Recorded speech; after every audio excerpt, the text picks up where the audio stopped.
to start off with? I will introduce the topic again, of course, yes, so for our viewers later on, and for the audience. It's like actually in a real TV show, we have a real live audience. It's great. We're a bit nervous here today at the RIC Hangout because we have a live audience. The topic, as announced, is we talk about whistleblowers, Edward Snowden, WikiLeaks, the latest case with Bradley Manning in the news. That's what we're going to talk about. Again, before we start talking, maybe you can introduce yourself briefly, what you do here, where you come from, and then you jump right into the topic. From left to right, let's start. Okay, thank you for the opportunity actually. Well, I guess I'm the first one to start off. So.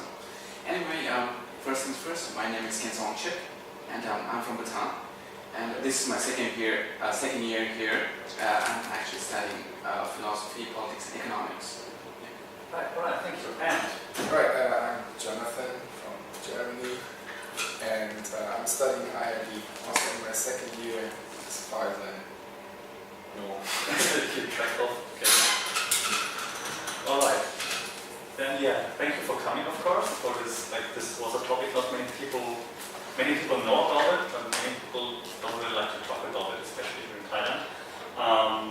Then just to kick everything off, yesterday WikiLeaks released data about Thailand. It actually released like 30 million emails that were controlled or viewed by national intelligence agencies. And so it's also happening here in Thailand, so it's actually a really good topic to talk about that. Now just the first introduction before I ask you specific questions. What do you know about those whistleblowing thing that's known in the news? What have you heard? What's your first opinion? And then we will discuss specific questions. Alright, I know as much as everyone else that follows the news a little bit knows. Obviously the Edward Snowden case was covered really in abundance. And Bradley Manning with WikiLeaks a long time ago, Julian Assange, I heard about those ongoings. My initial stance on it was, first of all, that I was shocked about the extent of surveillance or intrusion in private matters by intelligence agencies is, or how far it actually goes. I didn't expect that. I also expected that nation states outside of the United States would be better able to protect leaks than they actually are after hearing about all this. However, when it becomes really technical with PRISM and those other programs that are ongoing, I struggle to really understand how it works technically. Still, I acknowledge it works, and I'm shocked. Still, I'm not quite sure about whether I would say that people that leak information are patriots or not. I mean, that's the question I'm trying to figure out in my mind myself still. I'm not quite sure about it. I have arguments on both sides. That's actually interesting to hear in a few moments. Like, are they patriots, are they dangerous, or whatever? But first, your initial take on the whole issue. Well, actually, in my own personal opinion, I think I was shocked.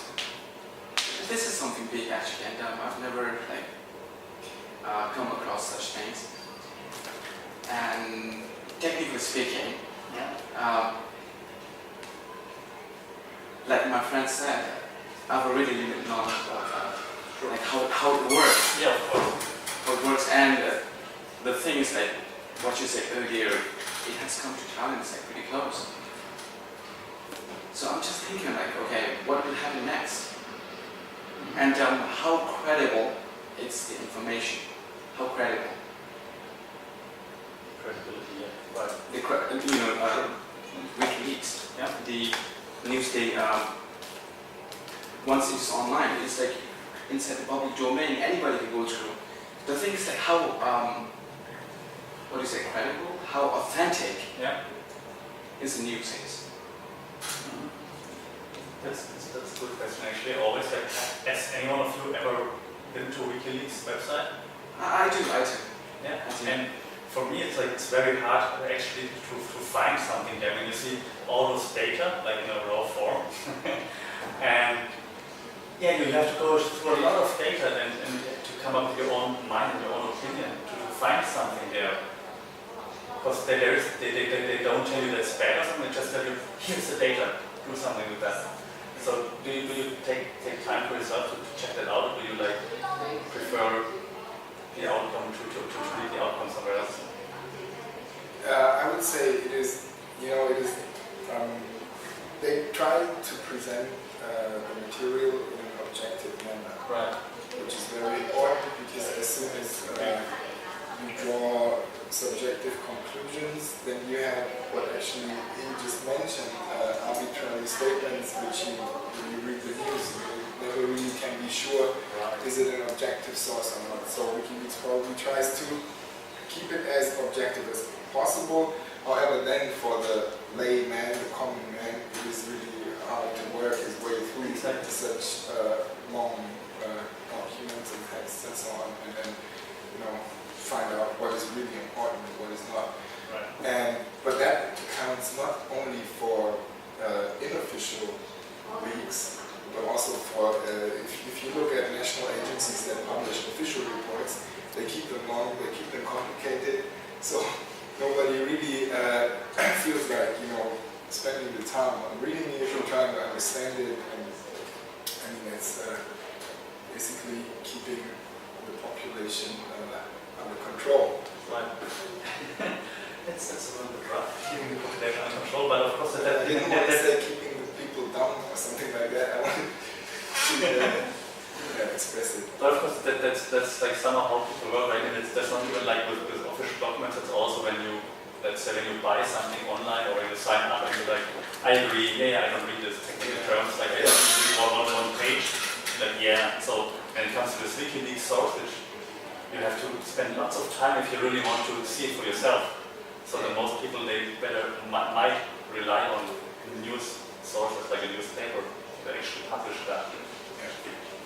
But even, I heard that, I don't know how far it's true, please correct me if I'm wrong, even the news sources, they gather information from WikiLeaks. Yeah, no, sure. Of course, they will publish that, of course. That's what I'm trying to say, that the average person might not want to check WikiLeaks because it's like too much. They'd rather read the news article in the newspaper, and the newspaper then cites WikiLeaks. Right, but then it's not in its raw, objective form anymore, because they use it for argumentation. They use it in a more subjective way than the pure document. Alright, so could you tell me, like, who legitimates the sort of editorial power, so to say, about the online posting? Of what? Of news agencies? Yes, the news. I'm talking about in terms of WikiLeaks. Well, I would say it is, there's a legal framework as to what you are allowed to publish. You're only allowed to publish true statements and so on. But that is always really hard to trace back often, And I mean, news agencies, papers, news channels on TV, official ones and so on, they all have their approach based on a certain paradigm or worldview they inherently have. And you have more conservative newspapers, you have more liberal newspapers. And for example, I follow Press TV on Facebook. It is an Iranian press organization. And I follow the Israeli Haaretz newspaper. And they constantly report on current ongoings, but in the information they give is that it varies from each other in a way that is you could say two completely different stories. Completely different. But they're talking about the same incident, But for they are example. talking about the same incident. Yeah. And what actually we should learn in university, especially in programs like PPE and IID and so on, is to employ our own reasoning and based on the information we get, analyze from more than one source, and that way trying to find like the truth. Yeah, I totally agree. That's why, for example, in some classes here you have to learn how to actually then apply the knowledge to gain some wisdom. Just have to cite that now. But true, of course.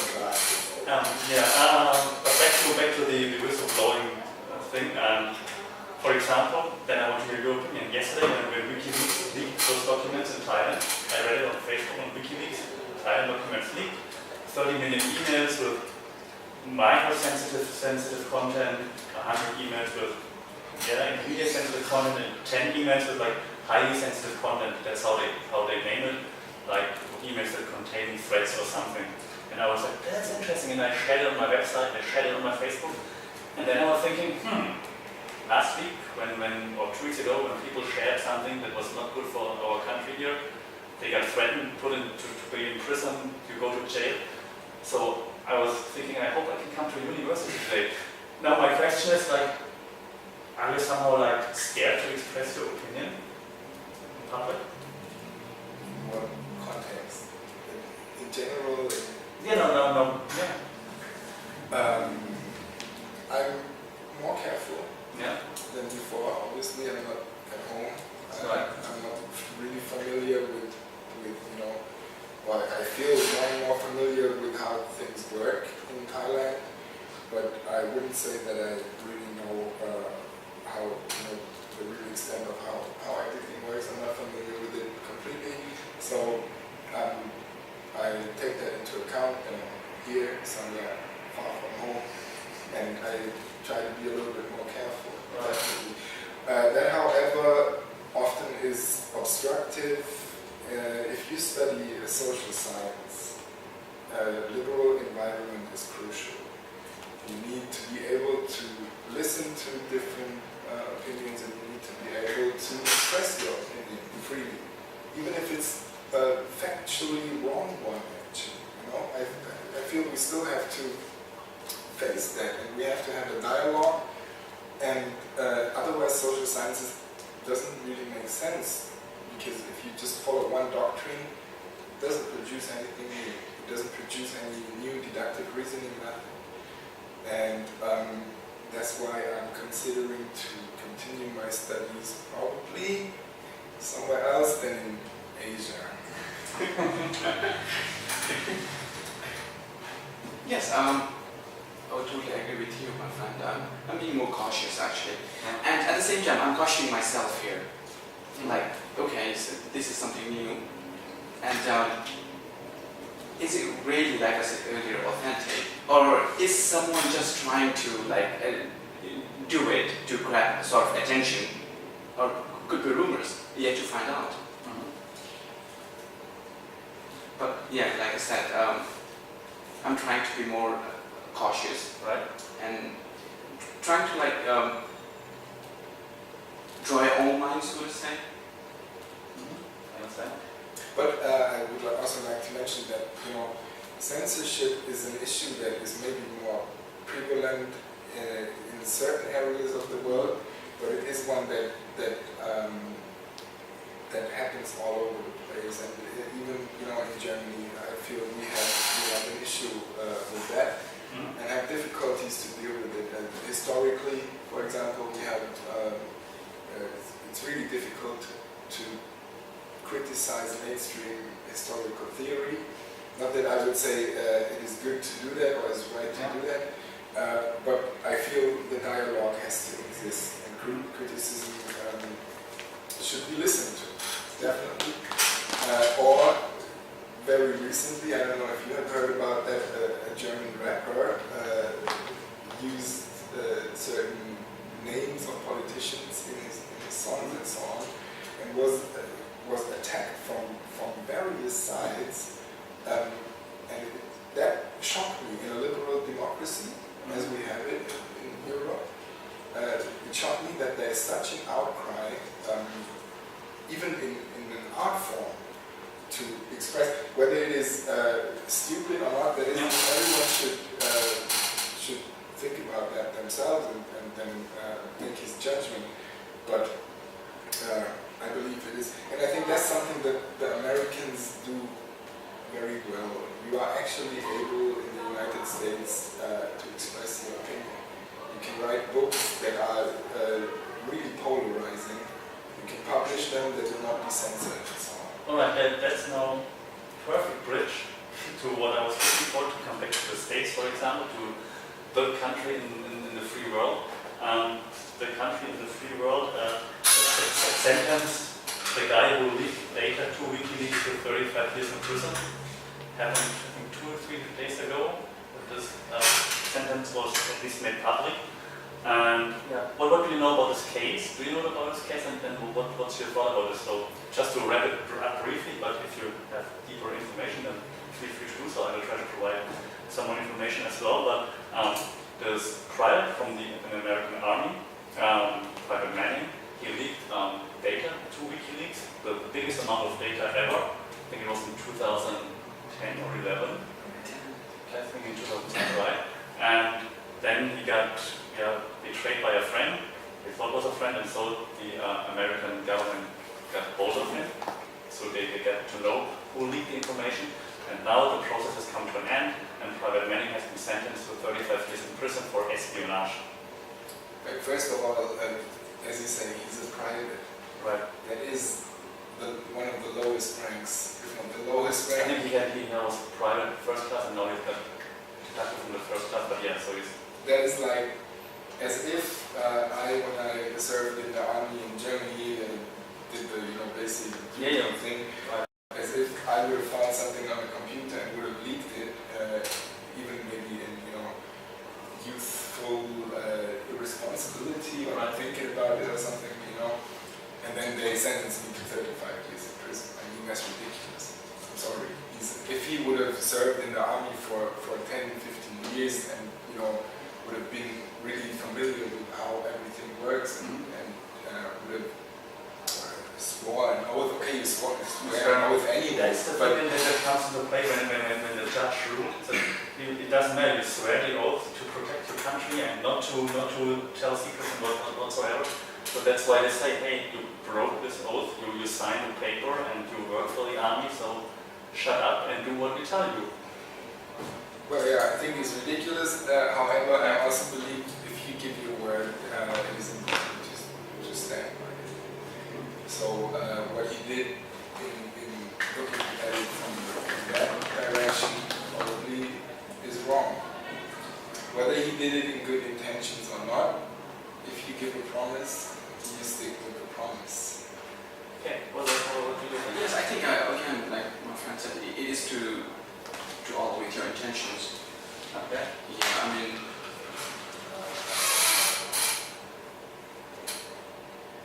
well, I guess by going online, I mean, if he did it with bad intention, then I guess since he promised, so well, he has to stick with the promise. So I don't know, I'm kind of gibberish actually, sorry, kind of lost. No problem. Yeah, like my friend said, he has to stay with promise. Doesn't matter what. Yeah, but then, you promise your friend, hey, I'm gonna stand by you, I help, and then you find out, shit, sorry, my friend is doing something really bad, and you still keep standing by your friend. And it is also a question of interpretation. If you look at the oath and how you interpret the oath, you swear to serve your country, by the best means or whatever, Yes, right. and so on. And you can interpret it as best intentions. being a patriot means I have to do what I think is right for the people of that country. If you look at Edward Snowden, probably that is his reasoning. That was this exact reason that Private Manning had said after he was sentenced to jail. He said, well, I don't want to go to jail, but if that's the price I have to pay to make the people aware of problems in my country, then I'm willing to pay it. And it might be a little bit pathetic, but I also have read reports that he showed some kind of remorse in the end, in terms of maybe to try to limit the jail sentence or so on, upon apologized, basically. Yeah, he said several times he didn't want to hurt the country, he didn't want to help the enemy, just tried to show what's going wrong. Yeah, so just to add what he said. If he meant it in a good intention, by the way, seriously, I really respect his guts for what he did. If the good value like sort of overshadows the bad, I mean, if it's really necessary for people to know that, I think you should actually. Okay, and you're exactly using the words that I'm happy to hear, because it's really about the intention when you do something. When you do something against the law, is it about? But he had good intentions. He didn't mean it. Really? Is that how we judge people? No, it's interesting. It's also for me. That is a philosophical question. Yeah, right, exactly. Between basically the utilitarian or consequentialist school, right, looking at the results, then you see, okay, the result would be a security threat and so on, you know.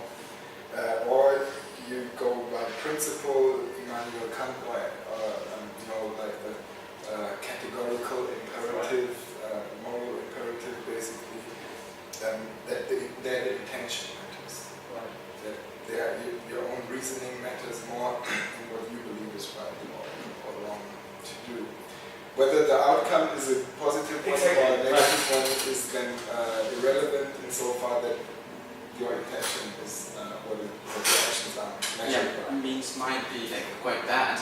Yeah. But what really matters is the end. I mean, somebody has rightly said, end justifies the means.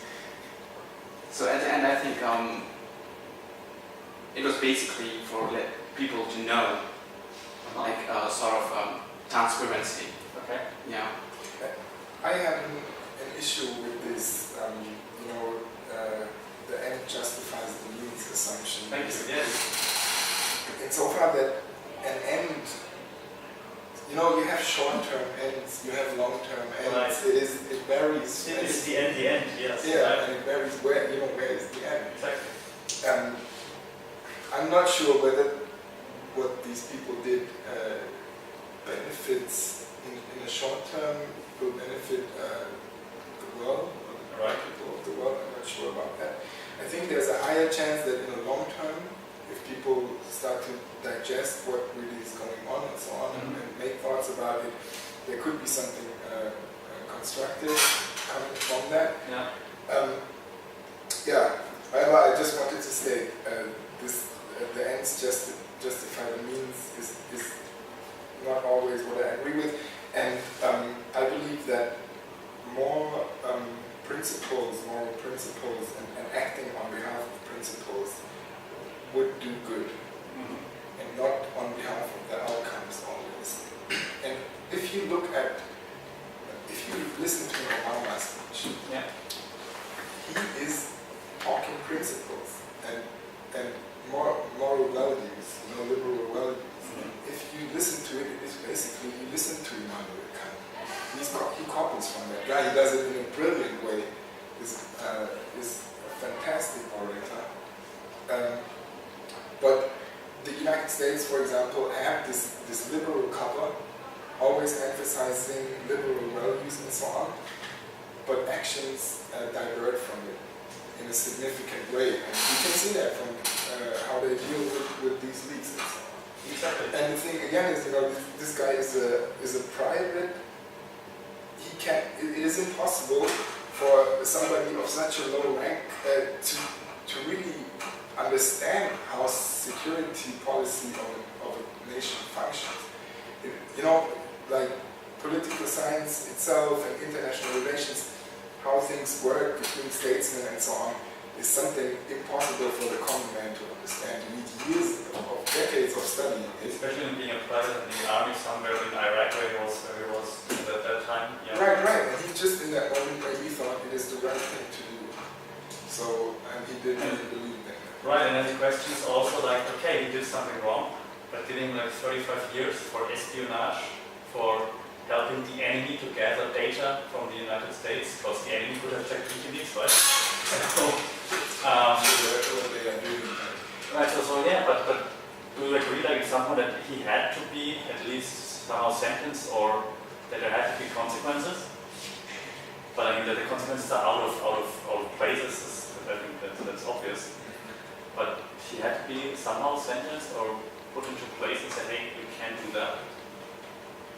Yeah, in order to maintain the system as it exists, the United States had to react or change the system. And well, it seems they decided to maintain the system they had, and thereby then showing consequences to such action. You right now during the talk you always said like what the outcome is important, right? The intention. So he had a good intention, so you would not have sentenced him? Well, though his means, the way was actually against the country, Right. but I felt like what he did at the end was of a good intention. True. He want the people to know what's going on, and although the question arises like it's about national security, Right. so I mean it's hard to actually I don't know how to put it. I think, you know, this It's kind of yeah, this. I mean, you can also argue about that intention thing. You know, Adolf Hitler might have had good intentions.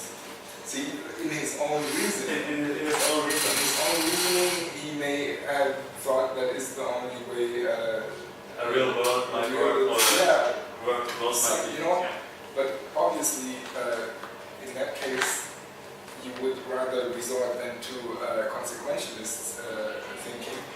And if you would have had a chance to get that guy from committing such horrible crimes, Exactly. everyone would have done it. Right. So, yeah, difficult. Yeah. Difficult, right. So we might not come to a conclusion regarding like how a government should handle those people, but apparently they have to do something, right? So then the other example that we have, you already mentioned, was Edward Snowden. The government also tries to handle that issue, a little less successful though. What are your thoughts on like how Edward Snowden answered himself by fleeing and by thinking about maybe to come back, and how the government tries to pressure other governments to actually hand him over? did you Yeah, you could say it is cowardice to flee and do it. You could have also done it and face the consequences if you really believe in it, and if you are worth, if you think it's worth sacrificing something for it. I also understand that a human being doesn't want to spend the rest of his life in prison or want to be executed. If we look at the diplomatic consequences, how the United States handles it on the state level, that I would say is a major faux pas. That is not okay. You cannot force planes of diplomats or statesmen of other countries to just land somewhere where they didn't want to. Right. You cannot use economic sanctions and pressures and so on to deal with such a matter, in my opinion. I don't know. Maybe the extent of what these leaks can mean in terms of security issues isn't really clear to me. But I see the United States is really, really obsessed, and I feel like even like too obsessed. Probably. Maybe it's also some kind of like, if you betray us, you have to suffer for that. Like kind of like where the own honor is being hurt, like the ego. That and deter future, deter things like that from happening in the future. Right. But I don't know. To be honest, I'm kind of disappointed. In the end, the documents or the information was leaked. Now we have it. I'm disappointed of the fact that people seem to ignore them. The majority of the people doesn't care. That was my final question actually, but yes. Right.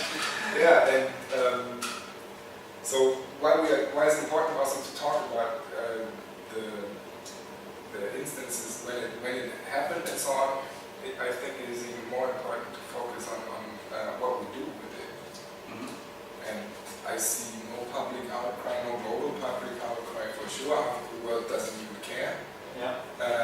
In Europe, there's somewhat happening a little bit, but also only like to a certain degree, and it already shallows down. So how should we actually, maybe another idea also, how should we actually use those leaked data? Let's just keep to the side that it comes from a source like Edward Snowden, who might have done something bad regarding to his contract with the NSA. But how should we use those data? I mean, if data has been leaked, we say, oh, the United States are doing something bad and spying on everyone. What should we do? How should people react? Well, protest. Yeah. In any form, also in the modern social network world or so on, the internet can be used as a tool. And I hope that it will show some effect in future elections. Because obviously, if we are talking about Europe too much, but statesmen in general, European statesmen, they know what's going on. They are aware about it, even if they claim they are not. Yeah. If they are not aware about it, then you shouldn't elect them because they're not doing their job. Yes, I agree. And so I hope that people will basically pay them back by changing their electoral votes in future elections. What do you think? What should be done when something leaks? What should happen? Well, I guess if that leaked document is something to do with your own country, if that affects your country, then I guess it matters. But if it really doesn't affect or sort of inflict pain in your country, then my point of view is like, it really doesn't matter. Yeah, is it like, for just an example of the WikiLeaks documents, they would state that the NSA spied on people around, like in the States, of course, but then also say in Thailand, in Germany, but it would not mention Bhutan, for example. And you're going like, whatever. Yeah, people say it doesn't actually affect me right now, so Maybe like down the line, in the long run, if it does, then I think you need to give a second thought. okay. And then what if it affects you, like I say Bhutan would probably be pretty lucky. yeah. And I'm quite sure that Literally, the NSA agents. I guess this is again where the media house comes in. Right. A good media house, and maybe they can segregate the documents in the sense like they can go through and like the one that affects, they can publish, like sort of give the information, but away just sort of sensitize the public. Got it. But then let's just say it affects your country. Like the NSA, the document leaks, they spied on the Bhutanese people. What should the people do? What would you tell the Americans now? Like everybody who's been like spied on by the NSA, everyone. Yeah, since it's a very small country, I mean, can't help it. So unless, I mean, like what my friend said, protest. So yeah, and then how does it progress? I've tried to read a little bit about how these programs work. Yeah. And how the software behind it works. And I didn't 90% I didn't understand. But the point is they have some kind of servers and they gather these all data of the country basically. And then they have a nice little software which is not difficult to handle, and you can like filter by criteria. Yeah. And you can basically, that was one example there, see, okay, Thailand, Thailand or something. and you say, who is talking in online chats Arabic? Alright, you will get a list of people that use Arabic language, or English language, or so on. And that, I feel, is just like too much. That's like, I know it's effective in preventing terrorism and so on, probably a very effective method, but that goes so far, like that you can filter people, narrow down to a certain type of person and so on. makes the individual vulnerable, every individual vulnerable.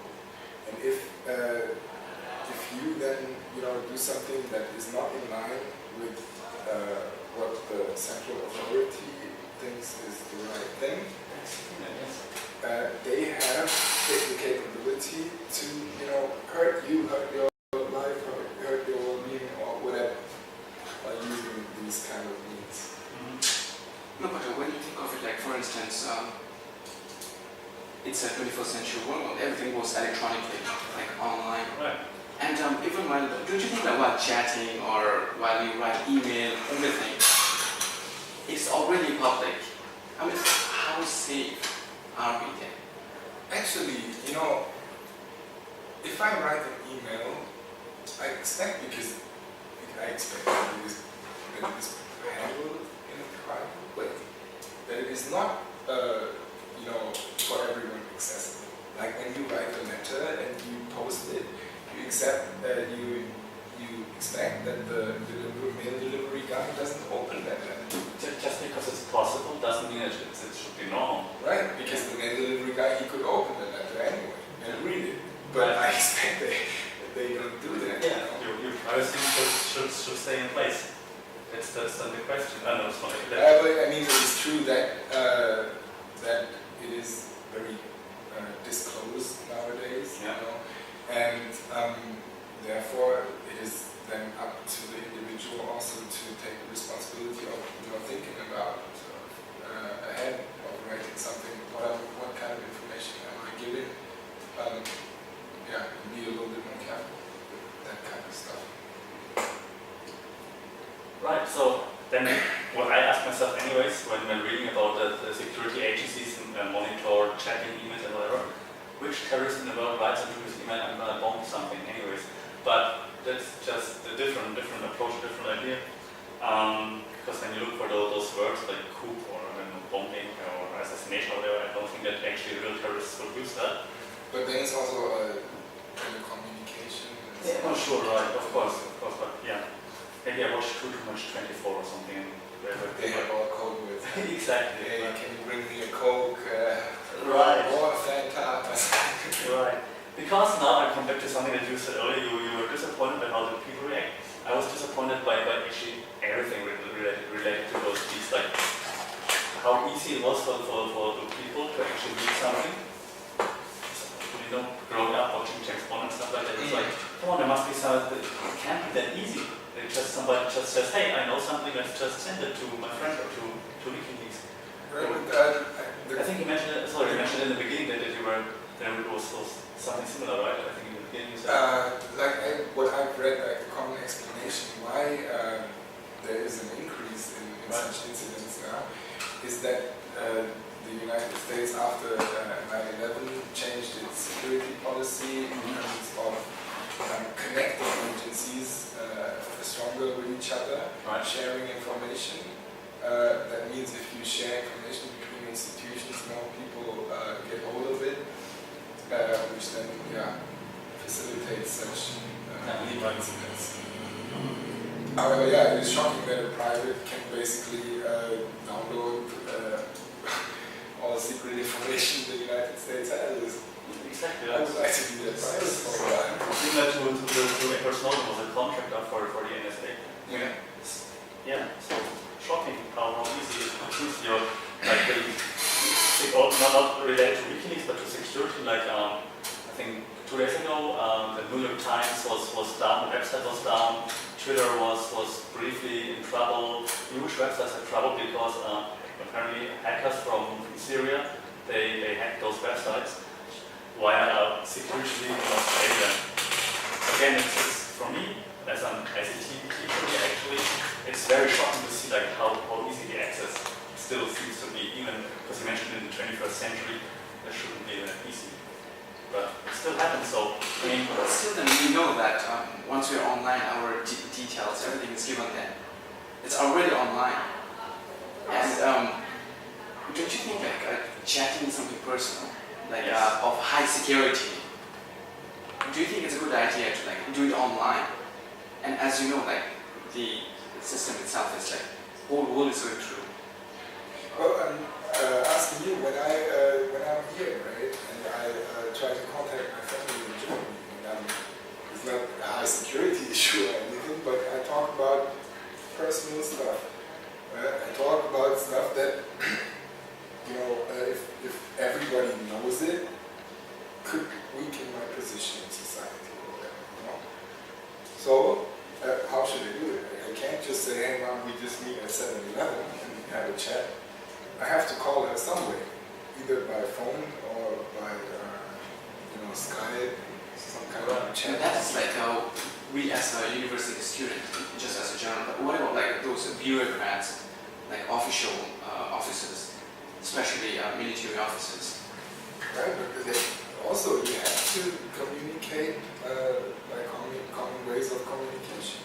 You cannot just meet every time, They are not like all in one building, right? It's impossible. I mean, I agree with the point, like everything's online, but that should be a good thing, not a bad thing.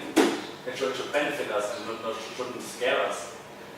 So I agree on that point that like when I use this technology to communicate with my friends, my family, whatever, then I should feel secure. Even though yes, it's online, yes, it might be possible, but I shouldn't fear it or shouldn't have to fear it. I think. But you're more on the way like, hey, it's all online anyways, you should be aware of what you're saying, and if you prevent crime that way, that's fine. What we sorry. No, okay. What we haven't discussed at all yet is that it is a debate basically between liberty and security. Exactly, yeah, right. It's There was, I guess, ongoing. It always has been there. right, and now give you a approach to that. I think it looks like you have two different ideas, like at least a little bit different. I mean, you agree many times, but I think in that approach it might be a little bit different. Yeah. So, You first or you first? You go first. Yeah, I will say something very polarizing. Of course, if I go to a big city, I want it to be secure. I don't want to become a victim of a terrorist attack or anything like right. that. However, I believe equally important is to protect our rights and freedoms. Mm-hmm. These principles that were formulated in the most virtuous documents of all time. Yeah. Why would we have written them if we don't abide to them at all? Therefore, I believe probably sometimes you have to sacrifice a bit more security in order to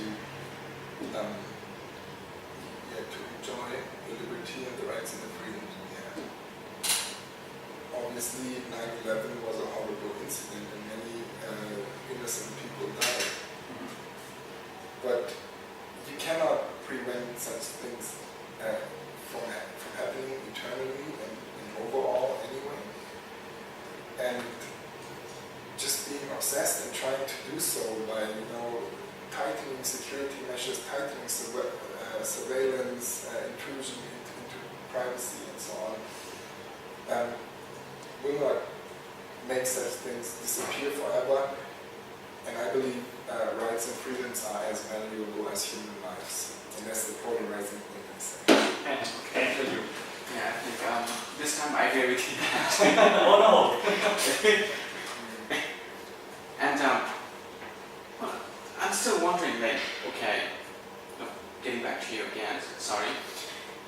When you said after 9/11, the incident, it was a huge incident. So lessons need to be learned. Lessons learned from that. And what's the lesson? Tightening security. Tightening security. That is the short-term lesson. Yeah, that's what it seems to be like the lesson at least. So, yesterday I talked to a friend about also this issue, and he basically said, I don't care whether a company in the United States has my personal data, for their advertising or whatever they want to do. yeah. For me, it is more important to be safe when I go out. Right? But I kind of disagree, because first of all, okay, a company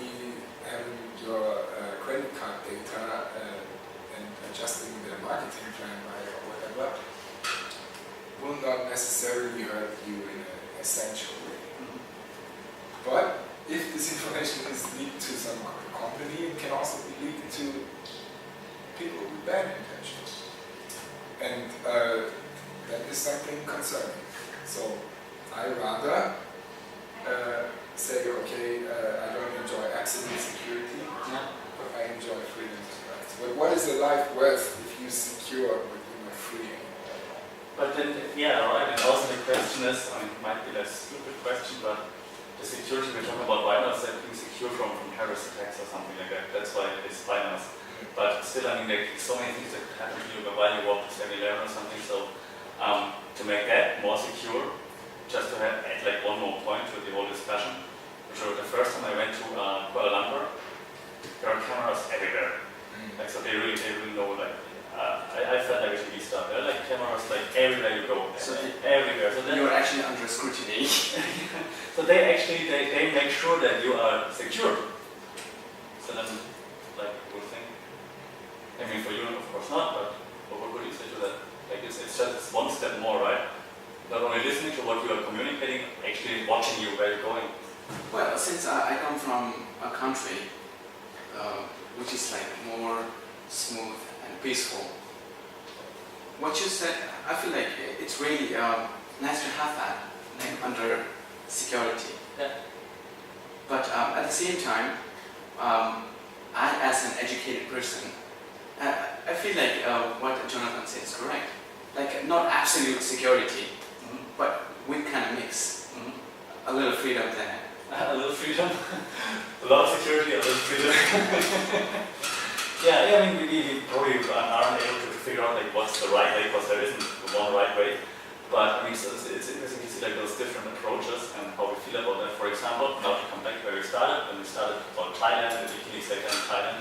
How do you feel about like here in Thailand, being secure and safe and not when you walk at night to some bar, but I mean, I think. In general. Well, except for traffic, other than that, everything is smooth.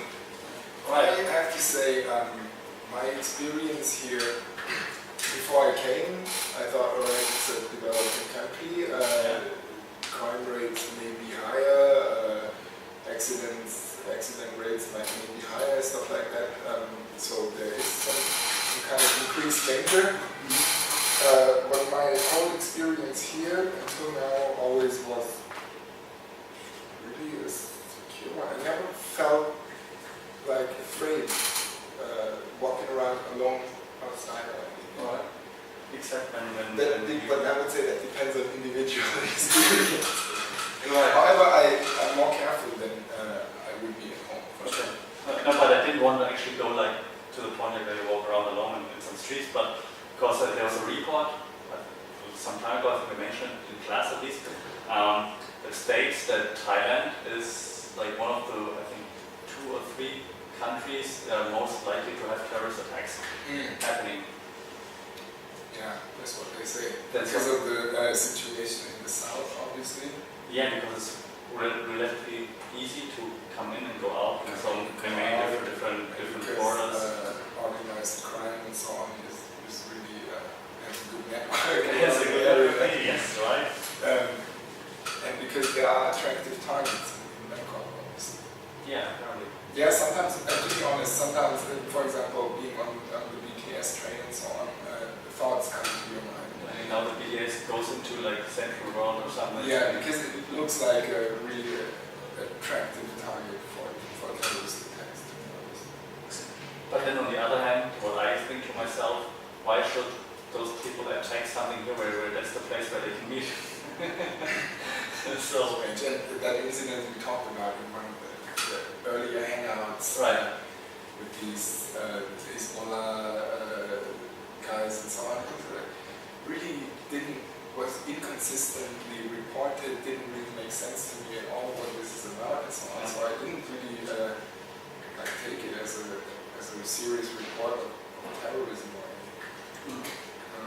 But now we're drifting away to general security and something. I think that might be again a different hangout sometime in the future.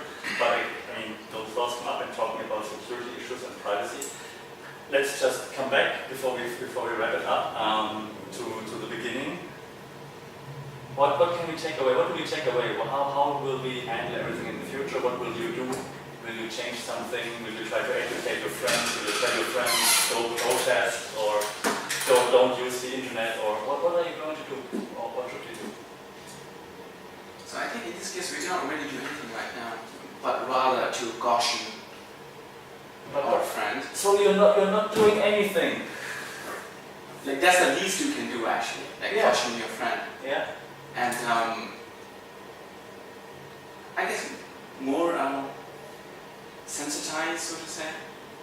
Sensitized and what does that mean? Like more cautious or sensitized? Like, how will it affect you actually? What are you going to change? Or you just say, hey, my friend, be aware, but actually you just go on with your life as you did before. But I guess it's for them to like. I mean, you cannot really push him or her No, to of course, do that. But your behavior, your personal behavior, something will change. Well, I think that's for sure. Okay. Like your thinking and when it comes to like security and everything, I can see like a little bit of changes. Changes there always. Okay. Yeah, maybe like mentally, when you go out, like for instance abroad, you might be a little careful like by using the internet and giving the personal details, like secret documents. Yeah, don't give secret documents too easily, just to people you trust, right? I guess so. Think. Think, listen to different accounts, analyze, think, and then when you arrive at Conclusion. and do your own reasoning, do something, not just understand it, feel like you understand it, and don't do anything. That means then protest. For example, with a lot of protest movements, I believe people didn't think enough before they started to protest. I agree, especially if you go to also in Thailand. if you go to public protest often and you would just interview random people, Why are you here? why are you here? The answers are so simplistic. Right. Are we against this, that, and this? Right. But why are you against it? Give me your reasoning. Right. Of course, mostly the center of the people that create the protest and so on, they really made their thoughts about it. They have their own reasoning and so on, Right. and they really believe in something. So that is a really good thing to do that.